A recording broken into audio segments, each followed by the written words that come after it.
Poultry के सारे दिग्गज एक मंच पर हैं तो कहना गलत नहीं होगा। और ये मेरा सौभाग्य है कि जो देश के पोल्ट्री के दिग्गज हैं आज उनके पैनल पर मुझे जगह मिली है।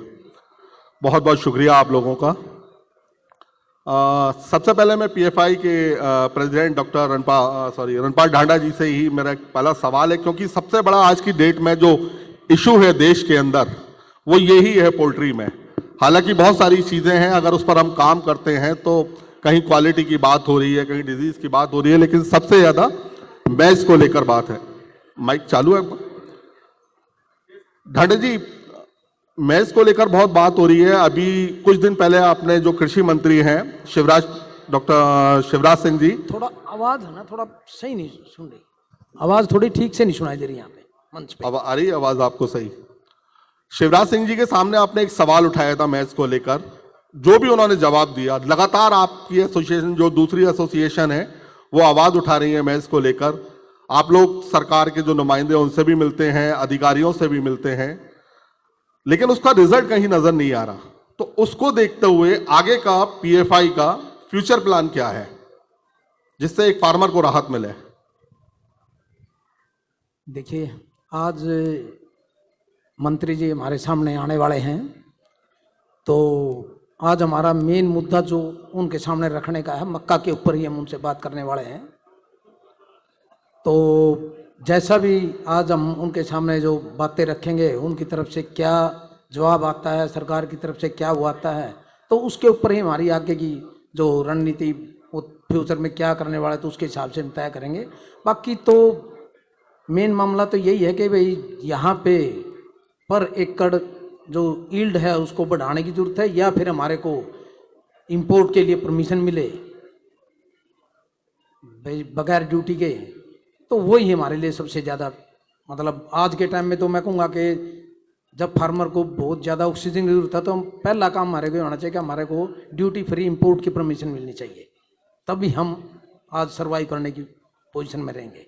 नहीं तो आने वाले टाइम में तो एथनॉल के प्लांट अभी तो सारे शुरू हुए भी नहीं हैं, अभी तो बहुत कम प्लांट शुरू हुए हैं, तभी से ये हाल है। आने वाले टाइम में ये जब प्लांट पूरे शुरू हो जाएंगे तो मेरे को लगता है इस सीजन पे भी ये एमएसपी से पे टिकी रहेगी या उसके नज़दीक रहेगी। ये बहुत ज़्यादा फिर आगे रेट रहने वाला है। अभी तो एथेनॉल की सिर्फ 10% की ब्लेंडिंग है, ये आगे बढ़नी है। बिल्कुल।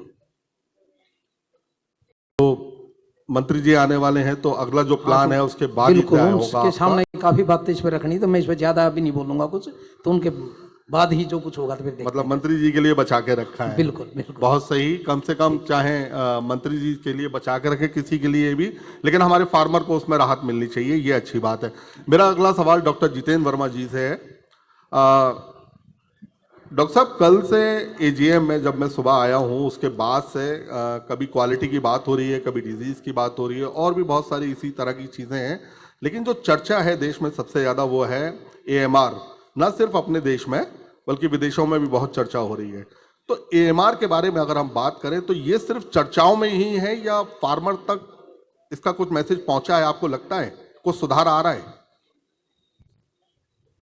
बहुत अच्छा सवाल किया आपने, और ये एक इम्पॉर्टेंट टॉपिक है। दुर्भाग्यपूर्ण है कि एएमआर को अभी हम लोग बहुत सीरियसली नहीं ले पा रहे हैं और फार्मर सीरियसली नहीं ले रहे हैं, पर एएमआर एक ग्लोबली एक बहुत बड़ी समस्या है, बहुत बड़ा चैलेंज है, जिसमें कि गवर्नमेंट ऑफ इंडिया भी बहुत सीरियस है। ऐसा नहीं कि गवर्नमेंट ऑफ इंडिया सीरियस नहीं है और काम नहीं हो रहे हैं, मतलब। तो जो एएमआर के ऊपर जो हम लोग का जो दायित्व है, एटलीस्ट जो हम लोग प्राइवेट पोल्ट्री में हैं और जो पोल्ट्री फार्मिंग से जुड़े हुए हैं, हमारा सिर्फ इतना ये कहना है कि एंटीबायोटिक का यूसेज गलत नहीं है, एंटीबायोटिक का यूसेज प्रतिबंधित नहीं है, पर हमको वही एंटीबायोटिक यूज़ करने चाहिए जो कि अलाउड हैं, जो कि गवर्नमेंट ऑफ इंडिया अलाउ करती है और जो कि एक स्टिपुलेटेड डोज में अलाउ करती है, मतलब। तो हमको ये ज्ञान होना चाहिए कि कौन सा एंटीबायोटिक यूज़ करना है, कब यूज़ करना है, कितना यूज़ करना है, कितने दिन तक यूज़ करना है, और उसके बाद उसका रिकॉर्ड मेंटेन करना है, उसको ट्रांसपेरेंसी उसमें मेंटेन करनी है। अगर हम उसको ट्रांसपेरेंसी मेंटेन करेंगे, उसका रिकॉर्ड मेंटेन करेंगे और उसके यूसेज को as we can say prudent use of antibiotics, तो हम लोग अपने आने वाली जनरेशन के लिए जो अभी करंटली अवेलेबल एंटीबायोटिक्स हैं उनको प्रिजर्व कर सकते हैं। क्योंकि सबको ये पता है कि हम आगे आने वाले जो भी नए एंटीबायोटिक्स का कोई भी नया नहीं हो रहा है, नया रिसर्च नहीं हो रहा है, तो जो भी हमारे पास एंटीबायोटिक हैं उनको हमें प्रिजर्व करना है हमारी ह्यूमन पॉपुलेशन के ट्रीटमेंट के लिए। तो वो एक सबसे बड़ा दायित्व है हम कमर्शियल पोल्ट्री फार्मिंग में जो लोग हैं कि हम लोग एटलीस्ट वो एंटीबायोटिक यूज न करें जो कि जिससे कि क्रॉस रेजिस्टेंस होता है और जिससे कि हम लोग को आगे आने वाले एंटीबायोटिक के रेजिस्टेंस जो अभी अवेलेबल है वो रेजिस्टेंट हो जाएंगे, तो उसका खतरा है, वो आउट ऑफ सर्विस हो जाएंगे, वो हम यूज नहीं कर पाएंगे। इस बात में कितनी सच्चाई है कि जो चिकन अंडे की उत्पादन है, खपत है, उसकी कामयाबी के बीच जो एक सबसे बड़ा हडल्स, जो सबसे बड़ा रोड़ा है, वो एएमआर है? नहीं, मैं ये नहीं मानता कि सबसे बड़ा रोड़ा एएमआर है, और एएमआर का बहुत कम कंट्रीब्यूशन जो है पोल्ट्री से होता है। जो एक्चुअल उसका जो एएमआर का जो इशू है जो गवर्नमेंट ऑफ इंडिया एड्रेस कर रहे, वो मिनिस्ट्री ऑफ हेल्थ की तरफ से है, जो उसके मेजरली 4 कंपोनेंट्स हैं। एक तो जो प्रिस्क्रिप्शन, जो डॉक्टर्स प्रिस्क्रिप्शन लिखते हैं, दूसरा जो हॉस्पिटल्स में एंटीबायोटिक्स यूज होते हैं, तीसरा जो रिटेल में जो एंटीबायोटिक बिकते हैं, और फोर्थ है इंडस्ट्रियल यूज ऑफ एंटीबायोटिक। हम लोग आते हैं इंडस्ट्रियल यूज ऑफ एंटीबायोटिक की क्लास कैटेगरी में, जिसके लिए ऑलरेडी गवर्नमेंट ऑफ इंडिया ने TORF4 करके एक बनाया यूज ऑफ एंटीबायोटिक की क्लास कैटेगरी में, जिसके लिए ऑलरेडी गवर्नमेंट ऑफ इंडिया ने TORF4 करके एक बनाया है, टास्क फोर्स बनाई है, जिसमें भी वो काम कर रहे हैं। CSIR के हेड जो है वो उसके चेयरमैन हैं, और उन्होंने एक वाइट पेपर भी निकाला है कि कैसे। तो पोल्ट्री का बहुत बड़ा डायरेक्टली सिग्निफिकेंस नहीं है, पर फिर भी हम लोग जो, because we are into food industry, we are into directly related to consumer, we should be aware कि वी शुड नॉट यूज जो एंटीबायोटिक ह्यूमन हेल्थ में यूज होते हैं। शुक्रिया। मेरा अगला सवाल IEC के प्रेसिडेंट सुरेश चतुर्वेदी जी से है। सर, लगातार बात हो रही है कि एक्सपोर्ट बढ़ाया जाए, अंडे का एक्सपोर्ट, हमारे पास बहुत अपॉर्चुनिटी है, अपॉर्चुनिटी पर आपसे भी लगातार बातचीत होती है जब कोई ऐसा मौका आता है खबर का। सर, रूस यूक्रेन वॉर के बाद हमारे पास मौका था, हालांकि थोड़ा सा मेरा कहना गलत है, युद्ध कोई मौका नहीं होता, लेकिन फिर भी हमारे पास एक बाजार था, कुछ लोग आए भी, खुद से आए, कुछ हमें अप्रोच करना चाहिए था, लेकिन उल्टा देखने को मिला कि जो हमारे पास मौजूद थे वो भी जाने को तैयार बैठे हैं। कुछ इस तरह का क्राइटेरिया, कुछ नियम वो ला रहे हैं उसमें जो उनकी खरीदारी है। तो अंडे का एक्सपोर्ट कैसे बढ़ेगा, क्या वजह, और क्यों नहीं बढ़ पा रहा है, उसकी वजह क्या है? सबसे पहले जो भी आज तक इंडिया से एक्सपोर्ट हो रहा था, तो वो एक ही इस पे था कि हम चीप है, राइट? मतलब चीप में मतलब एकदम ये था, and it was at the expense of the farmer. अभी जो नमक्कल में वो 52 ग्राम का अंडा फार्मर को कम पैसा देके वो एक्सपोर्ट होता था, तो जो एक्सपोर्ट कर रहा था वो एक लॉन्ग टर्म गेम से नहीं कर रहे थे, राइट?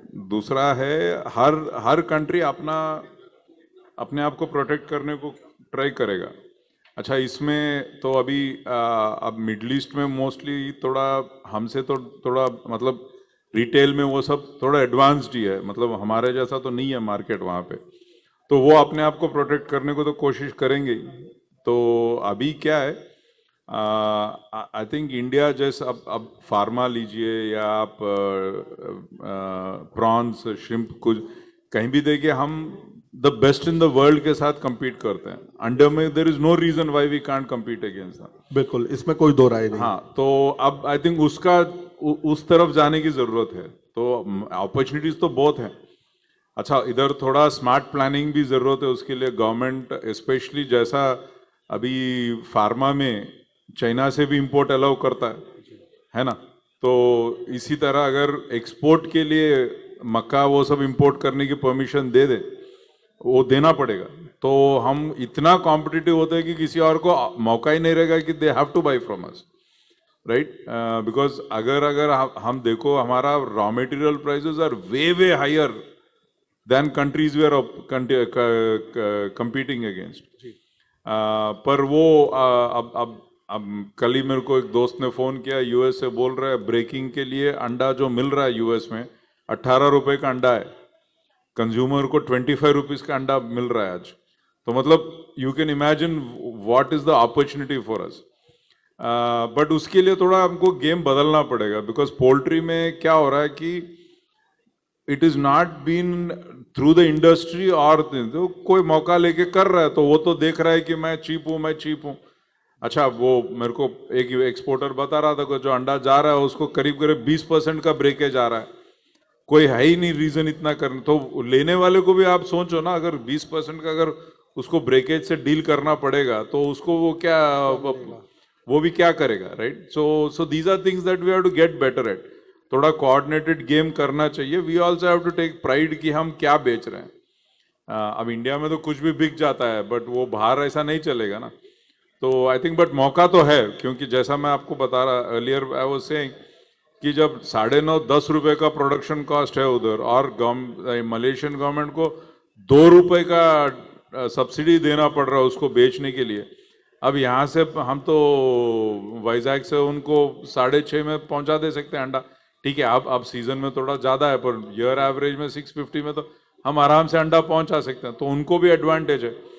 तो अभी है वो, but we have to take it as a coordinated game. आज हम वो नहीं कर रहे. आज क्या है, धंधा ज़्यादा ट्रेडर कर रहा है. Industry is not doing it. As an industry we are not doing it, and we are not focused on that also.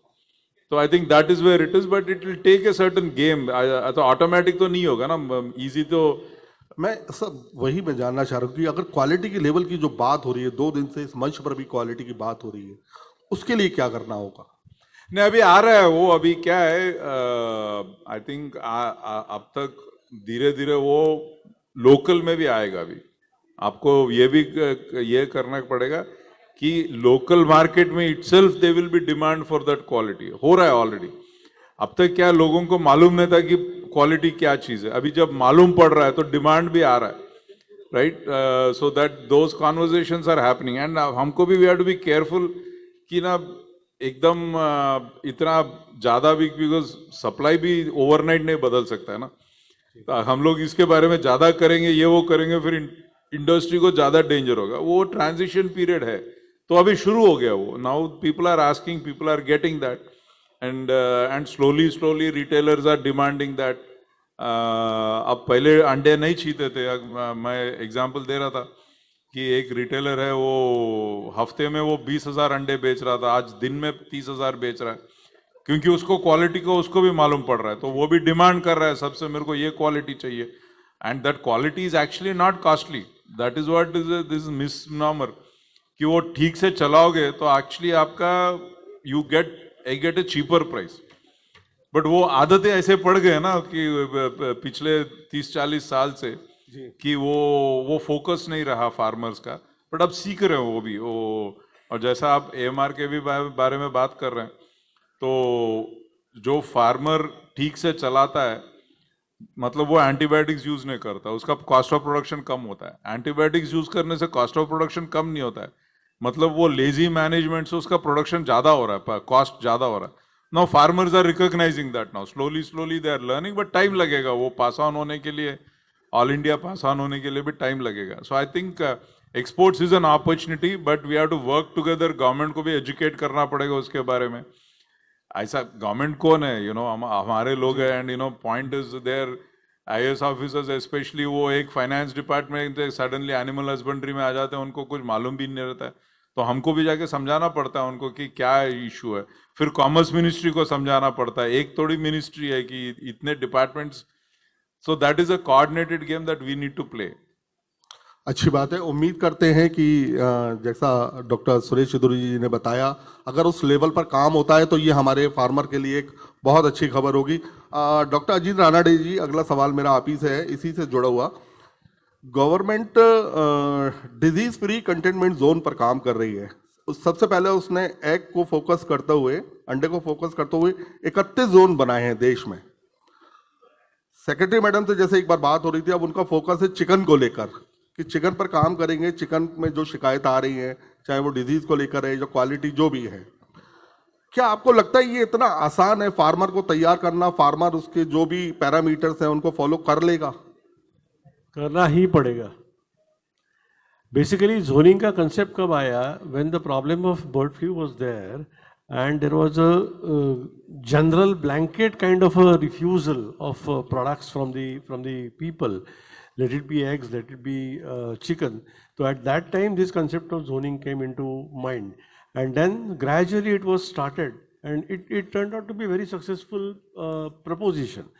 So that time it was related to that particular disease, but now for other reasons also, zones बनाना और particular zone को declare करना कि भाई say for example this particular zone is free from this disease, specific pathogen free है or whatever, I mean that is going to be very useful in future. So whether people like it or not, in long run to come, the zones will have to be created and people will have to follow, the farmers will have to follow.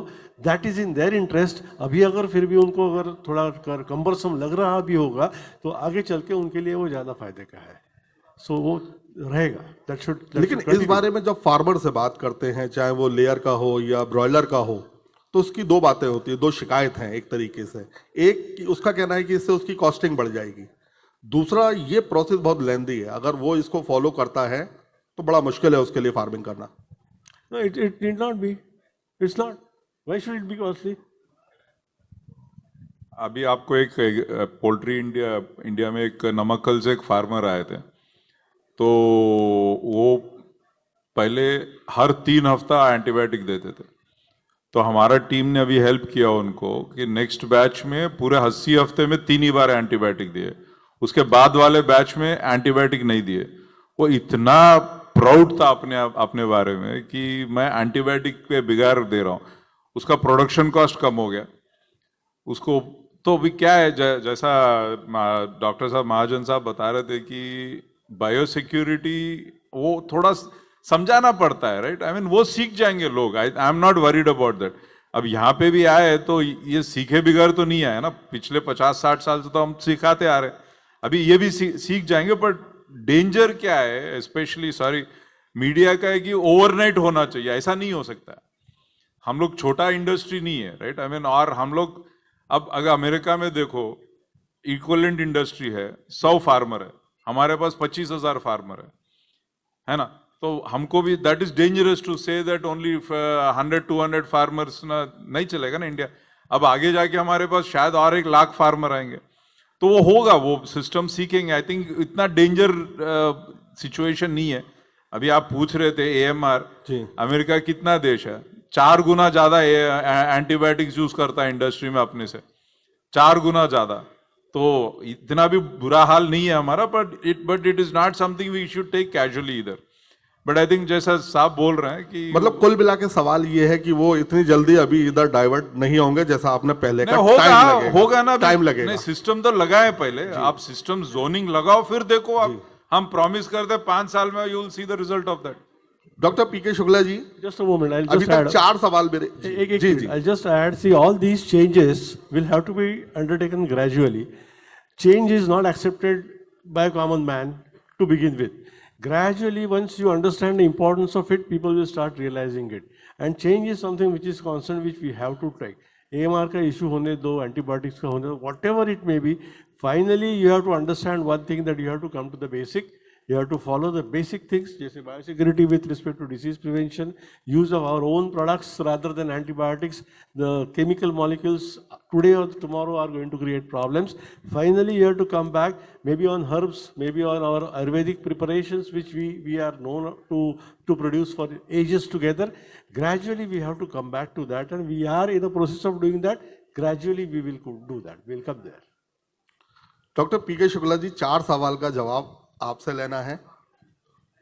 जितनी बात हो रही है ये सारी scientific, poultry farming, biosecurity, तमाम चीजें, लेकिन जब हम पोल्ट्री फार्म को देखते हैं, छोटे से या उससे थोड़ा सा बड़ा, और वहां जिस लेबर को देखते हैं, उसको कैसे समझाएंगे? वो स्किल्ड लेबर कहां से आएगी? देखिए, जब चुनौतियां होती हैं तो उनका समाधान होता है। भारत के बारे में हमको एक बात व्यापकता के तौर पे देखनी चाहिए, और जैसा अभी सुरेश जी ने भी कहा, हमारे यहाँ जो प्रोडक्शन होता है it is by masses, it is not in mass. ये एक बेसिक डिफरेंस है हमारे यहाँ। दूसरा, जो फार्मर्स इनिशियल स्टेज पे पोल्ट्री फार्मिंग करता है उसका उद्देश्य उसकी लाइवलीहुड होता है, and then it comes to the business. Slowly and slowly अब ट्रांसफॉर्मेशन हो रहा है, वो लाइवलीहुड धीरे धीरे धीरे धीरे कमर्शियल एस्पेक्ट में चेंज हो रहा है। सबसे बड़ा लर्निंग जो मिला है हमें वो मिला है अभी कोविड पेंडेमिक से। हर एक आदमी को बायो सिक्योरिटी की, अपने आप की सुरक्षा करने की एक नई जानकारी मिली। उस चुनौती का देश ने, सारे विश्व ने सामना किया।